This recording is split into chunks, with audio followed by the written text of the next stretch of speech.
Hey guys, what's up? I'm back with another drawing video, and this one is actually for a Pokemon Shield and Sword fan art. Now, I have to say that this is actually my favorite Pokemon game in a really long time. For a couple of reasons. One is just the fact that the character is an angry Scottish girl, which is just great. And it's actually really cool because I just think like, oh hey, a character that has a personality and someone that asks if you want to have a Pokemon fight or what. I'm like, this is the best. So right from the protagonist, I'm like, this game's a win. And then if you have a sword doggo, just little doggo that has a sword in his mouth. I don't know if anybody here has played Dark Souls, but it totally reminds me of Sif. I'm like, sword doggo? So the game had like 2 wins for me, and I'm like, you know what? I'm gonna get it. And that's actually a big deal for me because I've never really been the person to get games when they come out. Um, Most of the time I will, get around to playing it, but I wait for like the hype to die down or I just don't get around to it. So with most Pokemon games, I've never really played them when they've come out. Like and I've played a good majority of them. I started with the original Red and Blue cuz I'm cool like that. And then I went to Pokemon Sapphire and I played the crap out of that game. I actually have a funny story. I have a couple of stories. I hope that this video isn't too tangenty, but like me and Pokemon go way back in regards to making my life way harder than it needs to be. And it also started a tradition, so there is a point to this rant. We'll get to the art and what I'm doing in a minute. But first, I hope everybody's ready. We're gonna have a story time. It's time for a rant. The I see. When I was about 8, I wasn't a smart kid. I mean, friendly enough, I hope, but I wasn't exactly a smart kid. So I started playing a Pokemon game. This was Pokemon Sapphire. This is the first game I ever got to play very frequently because it's the first time that I finally had a Game Boy to actually be able to play it on my own. Because any other Pokemon games, I just played like friends' house and stuff like that. But I finally had a Game Boy, finally got my own Pokemon game, and I was like, okay, I'm gonna play the crud out of this game. So I started into it. This was Pokemon Sapphire, and everything's going great. I picked Mudkip. He's a Swampert by now, but I get to this point where you're at Gym 4 with Watson, the electric guy, and he teaches you the move or there's a little story related stuff, but pretty much you get the move Surf, which allows you to travel on water to get to the next half of the map. You only have 4 gym badges, you're only halfway through the map, and you can't progress without learning Surf.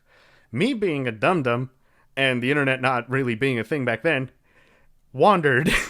So I look around and I battled Pokemon and I'm thinking maybe I'm not a high enough level, so I keep battling with these Pokemon and I actually find a level cap, which is 100.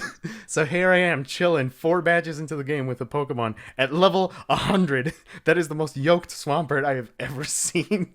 So I'm just walking around, I can one-shot everything in the game and my other Pokemon are leveling up too.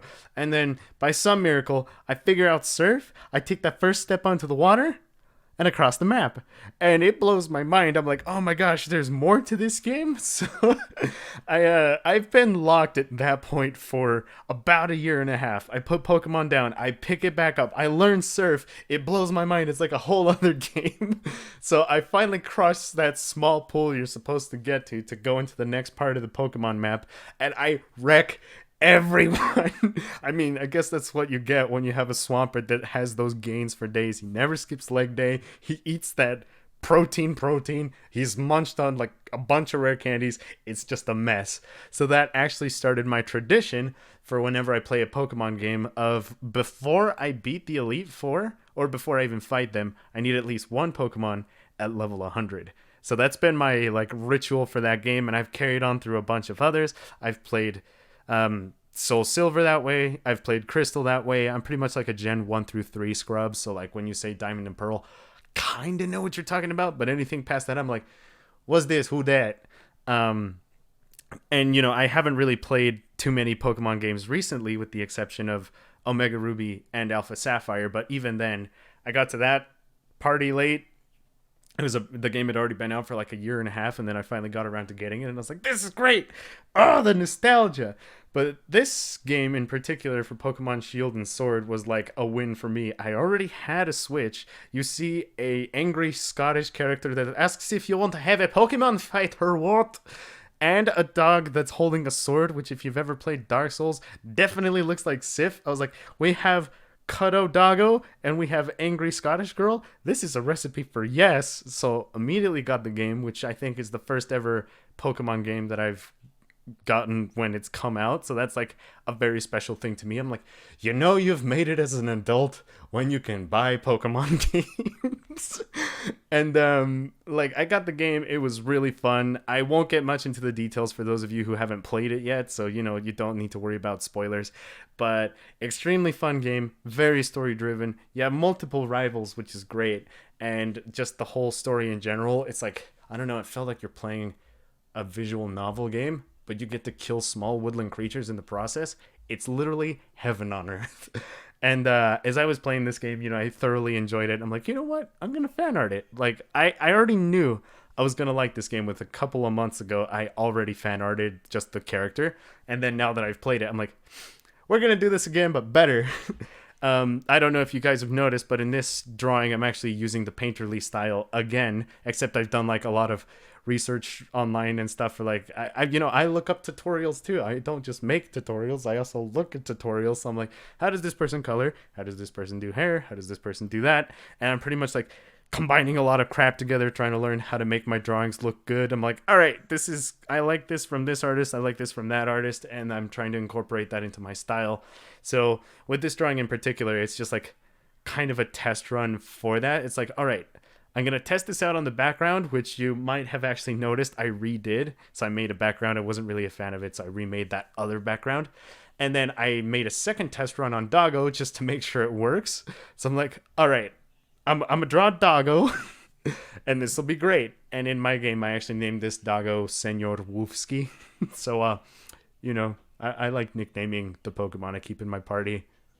I have a Charizard named Tax Evasion, so when he uses Flamethrower, it's like, Tax Evasion use Flamethrower, Tax Evasion use Seismic Toss.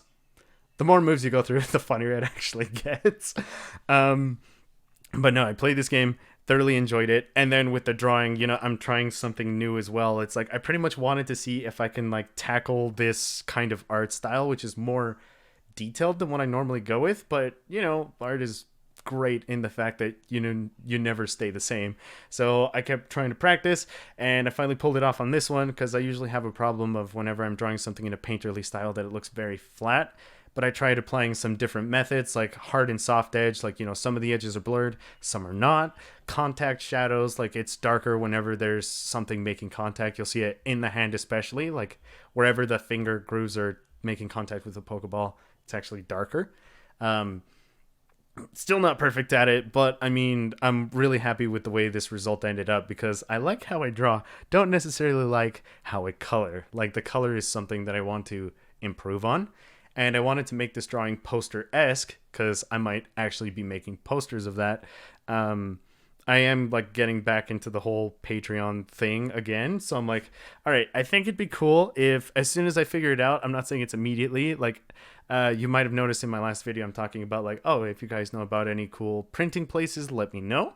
I'm actually looking into that. I'm getting test samples coming in the mail, so I want to get that figured out, and then as soon as I get those, I'm actually going to print these, and I might actually mail out a couple of these for like Christmas. It's like a thank you to patrons and stuff. So I might get a couple of copies of these, mail them out to the patrons, and then just a couple of other people that don't want my art just be like, you like the picture I made? And be like, it's alright, I'll think about it. But yeah, so if you're actually interested in one of these, then go ahead and check out my Patreon. The actual digital file, like the full resolution digital file, will already be there by the time this is up. So I'm thinking I'm either going to get these out in late December or early January, but we'll just call it a late Christmas thing, whatever, because this is also me trying to test run prints. So I'm trying out a lot of new stuff. It's like I'm trying a new coloring style. I'm trying to do the sending prints thing. We'll see how that goes. And I also got a new Pokemon game the moment it came out. But now, in regards to that tradition, the one I talked about by having a Pokemon at level 100, my level 100 was actually not the starter. Usually most of the time it is the starter, but I don't know, Score Bunny is the coolest starter in my opinion. And then he kind of evolves into a eh. So I'm like, nah, I need a better Pokemon as my main. So I actually got, I don't actually know what its name is, but I called it Smiley Cactus. He's my main. And then I have Senor Woofsky, and I have a couple of other Pokemon on my team, and yeah, no, it's really fun, like just playing this game. As it's coming out, it's just a cool thing for me. It's like, whoa, this is the first Pokemon game I'm ever playing as it's coming out, and it was just really fun. I wanted to recreate a scene from the story itself, so I'm actually that's where the idea for this picture came from. I might try a couple of other ones, but like I said, I'm actually going to be trying to do the whole Patreon thing too, and I will be drawing my characters, but I also want to try practicing drawing a couple of other characters just for like a artistic challenge, if that makes sense. You learn a lot from drawing other characters, and I think it's fun because you draw stuff you don't normally draw. So if you guys actually have any suggestions for other people, like fan art wise, that you want me to draw, then let me know. I'm actually open to ideas, and I want to try that out.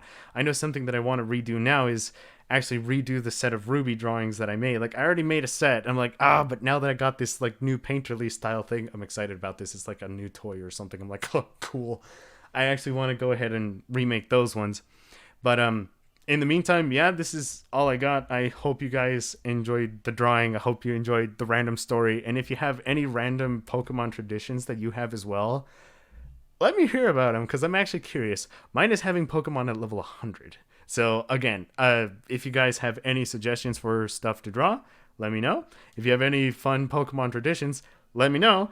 And if you're interested in getting one of these as a digital print and as a print, check out Patreon. I'll just link those in the description somewhere. But yeah, thank you for watching the video, and I will see you guys later.